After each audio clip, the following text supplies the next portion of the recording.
கேரளாவில் பாக்கு மரம் தென்னை மரம் இருக்கிற தோட்டத்தில் தான் வேலை செஞ்சுருக்கிறோம். இப்போ பார்த்தீங்கன்னா பேக்கில் தெரியுது பார்த்தீங்களா, இது மாதிரி இவ்வளோ பில்லும் தென்னை மரமும் இப்படி காடு பிடிச்ச மாதிரி இருக்குது பார்த்தீங்களா. இது மாதிரி இருக்கிற நிலத்தை வந்து இந்த மாதிரி நம்ம இட்டாச்சி வச்சு ரவுண்டாக எடுக்கணும். ரவுண்டாக எடுத்ததுக்கப்புறம் அதில் ஃபுல்லாக இலை பில்லு இதெல்லாமே போட்டு நல்லா ஃபில் பண்ணி வச்சுருப்பாங்க.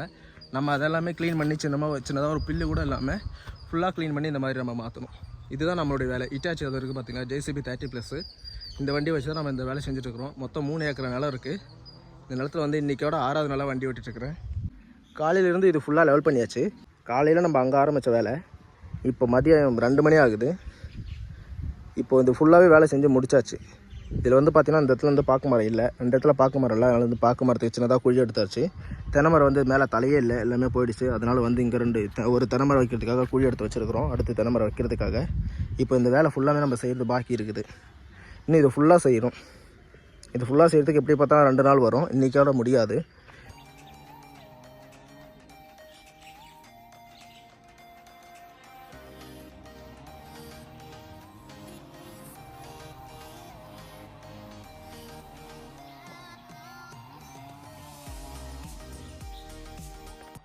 தென்னை மரத்தை வந்து இந்த மாதிரி எடுக்கும்போது வேர் வந்து உடையக்கூடாது, வெளியே தெரியக்கூடாதுன்னு சொல்லுவாங்க. அதனால் லைட்டாக மேலே மட்டும்தான் எடுத்துருக்குறோம், ஆழமாக அதிகமாக எடுக்கலை. இந்த மாதிரி ரவுண்டாக எடுக்கணும். பாக்கு மரத்துக்கு ஏன் ஒரு சைடு மட்டும் எடுத்துருக்கலாம்னா, பாக்கு மரம் வந்து சுற்றி எடுத்தோம்னா வேர் வந்து ரொம்ப லூஸ் ஆகிடும், அதனால் காற்றடிச்சிச்சுன்னா கீழே விழுந்துடும். அப்படிங்கிறதுக்காக வந்து ஒரு சைடு மட்டும் எடுத்தால் போதும் அப்படின்னு சொன்னாங்க. அதனால தான் நம்ம அந்த மாதிரி எடுத்துருக்குறோம். இது பார்த்தீங்கனாலே தெரியும், இது வேலை செஞ்ச பாகம். இது இன்னும் வேலை செய்யாமல் பாக்கி இருக்கிறது. இந்த லைன் இப்படி இருந்து இப்படி எடுத்து போயிட்டுருக்கிறேன், சாப்பிட்றதுக்காக நிறுத்தினேன். இன்னும் இந்த வேலை ஃபுல்லாக இப்படி போயிட்டு திரும்ப அங்கேருந்து இப்படி வரணும். வேலை செய்கிறதுக்கு ரொம்ப ஃப்ரீயாக தான் இருக்குது. ஆளுங்களாம் யாரும் டார்ச்சர்லாம் பண்ணலை, அந்த மாதிரி நல்லா ஃப்ரீயாக தான் இருக்குது இடம் பார்க்குறதுக்கு. வேலைக்காரங்க வேலை செய்வாங்க, நம்ம வேலையை நம்ம கரெக்டாக பார்த்துட்டு இருந்தால் இங்கே எந்த பிரச்சனையும் கிடையாது. சாப்பாடு எல்லாம் அவங்களே கொடுத்துருவாங்க. நம்ம வண்டி இதில் வந்து சாணி அப்புறம் வேறு மருந்து பொட்டாஷ் இந்த மாதிரி ஏதாச்சும் ஒன்று போட்டு பில்லெல்லாம் போட்டு மூடி வைப்பாங்க. மூடினதுக்கப்புறம் இந்த மாதிரி இலை, மாங்காய் இலை, வாழை இலை இது மேலே இருந்துச்சுன்னா எல்லாத்தையுமே உடச்சி வெட்டி போட்டு இது எல்லாமே மூடி வச்சுருப்பாங்க. அதுக்கப்புறம் நம்ம இது மேலே லைட்டாக மண் போட்டு மூடிட்டு இது மாதிரி ஃபினிஷிங் டச் கொடுத்து போயிட்டே இருக்கணும். இதுதான் நம்ம வேலை.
வேலை முடிஞ்சதுங்க, நிறுத்தியாச்சு. இன்றைக்கி டைம் வந்து 6 மணி ஆகிடுச்சு, அதனால் வந்து வேலை நிறுத்தியாச்சு. இது மொத்தம் எத்தனை மணி நேரம் ஓடி இருக்குதுன்னு பார்த்தீங்கன்னா 7 மணி நேரம் ஓடி இருக்குது.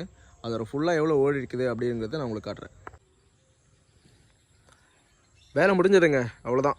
இன்றைக்கி வேலை வந்து முடிஞ்சது. டைம் 6 மணி ஆகிடுச்சு, அதனால் நம்ம நிறுத்திட்டோம். இனிமேல் நாளைக்கு தான் வேலை. திரும்ப இதுலேருந்து ஸ்டார்ட் பண்ணி அந்த லைன் ஃபுல்லாக இருக்குது. அந்த லைன் ஃபுல்லாக நாளைக்கு எடுத்து முடிச்சிட்டோம்னா வேலை முடிஞ்சது. இந்த சைட்டை வேலை முடிஞ்சது. இந்த சைட்லையும் ஃபுல்லாக இந்த பக்கமும் சரி எல்லாமே செஞ்சு முடிச்சுட்டு தான் நம்ம இந்த பக்கம் வந்தோம். அதனால் 2 பக்கமும் வேலை செஞ்சு முடிச்சாச்சு. சைட் ஓனர் வந்து எதுவும் சொல்லலை, ஓகேப்பா வேலைலாம் க்ளீனாக இருக்குது அப்படி சொல்லிட்டு போயிட்டார் அவர். ஓகே, இனிமேல் நாளைக்கு பார்க்கலாம். பார்த்து டாட்டா.